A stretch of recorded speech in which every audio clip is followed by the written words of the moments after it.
రామచిలకలతో చెప్పి రాయించామే పత్రిక, రాజహంసలతో పంపి ఆహ్వానించాంగా. కుదురుగా నిమిషం కూడా నిలబడలేమే బొత్తిగా, ఏమాత్రం ఏ చోట రాజీ పడలేక.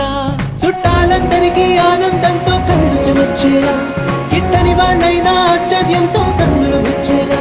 కలల్లోనైనా కన్నామా కథలైనా